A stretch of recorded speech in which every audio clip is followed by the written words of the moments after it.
चला नमस्कार विद्यार्थी मित्रांनो आणि माझ्या सर्व सहकारी कर्मचारी मित्रांनो, 8वा वेतन आयोग ज्याच्यावरती आपण मागे पण एक व्हिडिओ बनवला होता, कधी लागू होणार आहे. पण आता नेमका हा लागू झाला तर याचे फायदे काय आणि कोणाला फायदे भेटणार, काय फायदे होणार, कुठल्या प्रोसेस मध्ये फायदे होणार आणि हा कधी लागू होणार आहे. तर सरकारची एक बैठक झालेली आहे, तर जानेवारी 2026 पासून हा लागू होण्याची चान्सेस आहेत, जसं बैठकीमध्ये नमूद केलेलं आहे मित्रांनो. तर याचे फायदे सुद्धा जबरदस्त आहेत, प्रचंड मोठ्या प्रमाणात फायदे, आणि कोणाला किती फायदे आहेत हे आपल्याला आज गरजेचं आहे जाणून घेणं. त्यामुळे व्हिडिओ शेवटपर्यंत बघा मित्रांनो. 8 पे स्केल म्हणजे नेमकं काय, तर सरकार काय करतं, एक 10 वर्षांनी वेतन आयोग लागू करतं. त्याच्यामध्ये महागाई भत्त्यामध्ये जशीच महागाईमध्ये वाढ होते त्यानुसार पे स्केल वाढवण्याचं काम ह्या वेतन आयोगामध्ये केलं जातं. तब्बल 10 वर्षांनी म्हणजे 2016 नंतर आज 2025 ला घोषणा झाली आणि जानेवारी 26 मध्ये हा वेतन लागू होण्याची खूप प्रचंड मोठ्या प्रमाणात जास्त शक्यता आहे मित्रांनो. आता याच्यामध्ये नेमकं फायदे काय, तर जे केंद्रीय कर्मचारी आणि राज्य कर्मचारी आहेत, जे केंद्राचे आणि राज्याचे कर्मचारी आहेत, त्या दोघांनाही याचा फायदा मिळणार आहे. तर कुठे कुठे फायदा मिळणार आहे, तर सुरुवातीला डीए म्हणजे महागाई भत्ता. डीए म्हणजे काय, 2 वेळेस हा अलाउन्स तुमचा वाढला जातो, एक म्हणजे जानेवारी मध्ये आणि दुसरा मध्ये जुलै मध्ये. 2 वेळेस तुमचा डीए मध्ये तुम्हाला याचा प्रचंड मोठ्या प्रमाणात फायदा होणार आहे.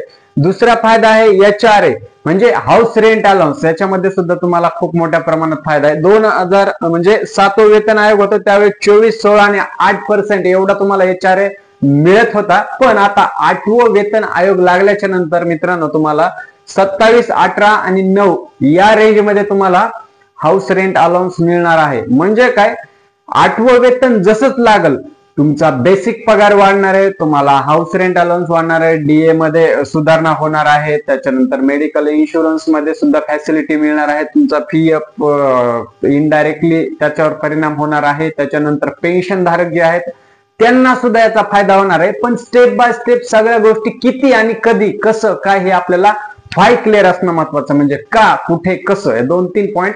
म्हणून टीए म्हणजे ट्रॅव्हलिंग अलाउन्स, ज्याच्यामध्ये की 15 ते 20% वाढ होण्याची एक चर्चा सुरू आहे, आणि जशी चर्चा सुरू असते त्यानुसारच तो अलाउन्स सुद्धा वाढवला जात असतो, कारण चर्चा ही बैठकीनंतरच होत असते. बऱ्याच आता वेळेस एकच महिना राहिलेला आहे 2026 उजडायला, म्हणून जोरदार तयारीला सुरुवात झालेली आहे 8वा वेतन आयोग लागू करण्याची एक कर्मचाऱ्यांना, शासकीय कर्मचाऱ्यांना.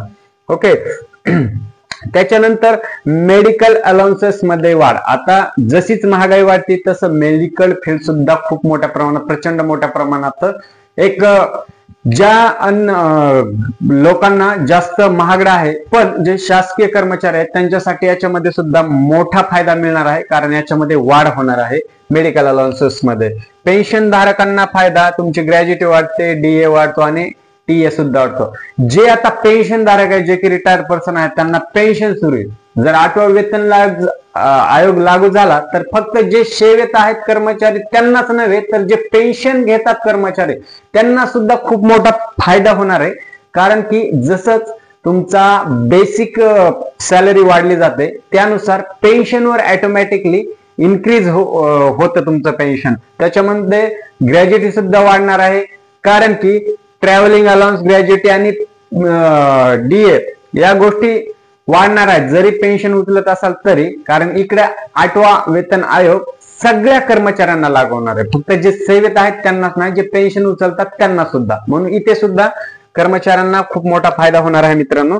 आता सगळ्यात जास्त महत्वाचा मुद्दा, जे कर्मचारी शासकीय सेवेत आहेत ते म्हणजे ग्रुप सी मधील, म्हणजे त्यांची क्वांटिटी भले कमी असेल किंवा जास्त असेल त्याच्याशी आपल्याला घेणं देणं नाही, परंतु जे नव्याने लागलेत, म्हणजे आता एक 2-4 वर्षापूर्वी म्हणा किंवा लेटेस्ट मध्ये जे जॉईन केलेले आहे शासकीय कर्मचारी म्हणून केंद्राचे किंवा राज्याचे, त्यांच्यासाठी हा सगळ्यात मोठा पगार. जर कारण की त्यांचा पगार एक आता बेसिकली 25 ते 30च्या रेंज मध्ये असाल तर पगारामध्ये डायरेक्ट दुप्पट एक 50% जास्त पगार वाढवणार आहे. म्हणजे काय, त्यांना 2-4 वर्षाच्या याच्यामध्ये खूप जास्त मोठा फायदा होणार आहे, कारण त्यांचं बेसिक वाढणार आहे, बाकीचे अलाउन्सेस वाढणार आहे आणि कमी वेळेत त्यांना जास्त पगार होणार आहे. म्हणून त्यांची आर्थिक त्यांचं जे जीवन आहे किंवा आर्थिक स्वातंत्र्य ते जगू शकतात.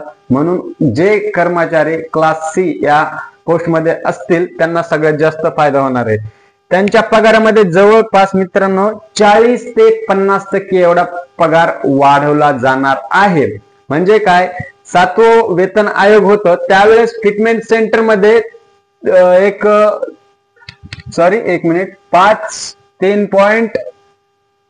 2.57 एवढं वाढलं होतं आणि 8व्या वेतन आयोगामध्ये 3.68 एवढा फिटमेंट सेंटर मध्ये वाढण्याचे चान्सेस आहेत. काही तज्ञांच्या मते तो क्रॉस 4 सुद्धा जाऊ शकतो फिटमेंट सेंटर. त्याच्यामुळे इथं खूप जास्त फायदा आहे आणि जे आता सरकारी कर्मचारी आहेत ते तर त्यांचं आनंद गगनात मावेनासा झाला. कारण की काय, सगळ्या गोष्टीत वाढेल. बाकीच्या कर्मचाऱ्यांना भेटणार, जे राज्याचे आणि केंद्राचे कर्मचारी आहेत ज्यांना हा लागू होतो वेतन आयोग, त्यांचा आनंद गगनात मावेना आहे. कारण की त्यांची एक आर्थिक स्वातंत्र्यता वाढणार आहे, पैसा जास्त प्रमाणात येणार आहे, काम तेवढंच राहणार आहे आणि त्यांना भत्ते अलाउन्सेस याच्यामध्ये सुद्धा प्रचंड मोठ्या प्रमाणात आहे. म्हणजे इन शॉर्ट मध्ये काय मित्रांनो, एक तुमची लोन जरी घ्यायचं असेल तुम्हाला, तर आता तुम्हाला लोन जास्त मिळणार आहे. कारण काय, तुमचं बेसिक स्केल म्हणजे बेसिक सॅलरी तुमची वाढलेली असणार आहे, बाकीचे अलाउन्सेस वाढणार आहे. म्हणजे तुमचे ट्रान्झॅक्शन खूप जास्त मोठ्या प्रमाणात आणि रक्कम जास्त असल्यामुळे तुमची लोन घेण्याची पात्रता सुद्धा याच्यामध्ये वाढणार आहे. कारण बऱ्याच बँक काय करतात, तुमची अगोदर इलिजिबिलिटी म्हणजे पात्रता चेक करतात की हा व्यक्तीला आपण जर लोन दिलं तर हा EMI पे करू शकतो का, टाइमवर EMI देऊ शकतो का आणि आपण दिलेलं लोन परतफेड करू शकतो का विथ रेट ऑफ इंटरेस्ट मध्ये. बऱ्याच ठिकाणी काय होतं, कर्मचाऱ्यांचं म्हणजे शासकीय असो किंवा प्रायव्हेट असो तर त्यांना लोन कमी मिळतं कारण की त्यांची सॅलरी कमी असते, त्यांचं बेसिक कमी असतं.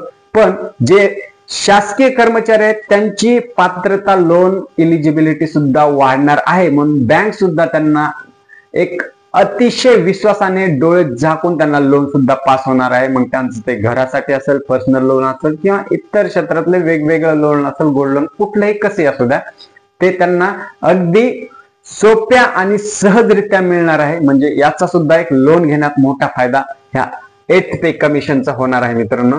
त्याच्यानंतर तुमचं pension, gratuity, PF, DA, travelling allowance याच्या सगळ्या इन शॉर्ट मध्ये याचा फायदा होणार आहे. म्हणून जे ग्रुप सी मध्ये आहेत त्यांना सुद्धा फायदा होणार आहे. म्हणून हे फायदे तुम्हाला माहित असणं आवश्यक आहे आणि याचा जे 8वं वेतन आयोग ते लवकरच लागू होईल 2026 जानेवारी मध्ये. अशी चर्चा, अशा बैठकी सुद्धा वारंवार होतात आणि अपडेट आपण त्याचं देत राहत असतो. आता शेवटचं आणि महत्वाचं, पगार किती वाढणार. आता जरी तुमचा पगार XYZ म्हणजे तुम्हाला माहितच असेल किती आहे, पण त्याच्यावर पर्सेंटेज, लोकांना काय पाहिजे असतं की पर्सेंटेज मध्ये किती वाढणार. म्हणजे काय की 7व्या वेतन आयोगामध्ये मित्रांनो तुमचा पगार 8व्या वेतन आयोगामध्ये 40 ते 55 म्हणजे 40 ते 60च्या रेंज मध्ये जेवढ्या भरक्कम प्रमाणात तुमचा पगार वाढणार आहे, जेणेकरून त्याचा थेट परिणाम तुमच्या जीवनशैलीवर होणार आहे. तुमचं जीवनशैली सुधारणार आहे, आर्थिक स्वातंत्र्य मिळणार आहे. म्हणून मित्रांनो हे तुम्हाला 8व्या वेतन आयोगाचे सर्व फायदे माहित असणं आवश्यक आहेत आणि आशा करतो हे वेतन लवकरात लवकर लागो आणि तुम्ही आर्थिक स्वातंत्र्याचा आनंद घेऊ.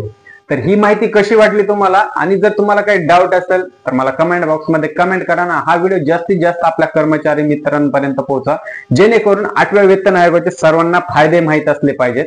8वं वेतन आयोग म्हणजे नेमकं काय, त्याचे फायदे काय, कोणाला लागू, केव्हा लागू, पगार वाढ किती, सगळ्या गोष्टी क्लिअर होते.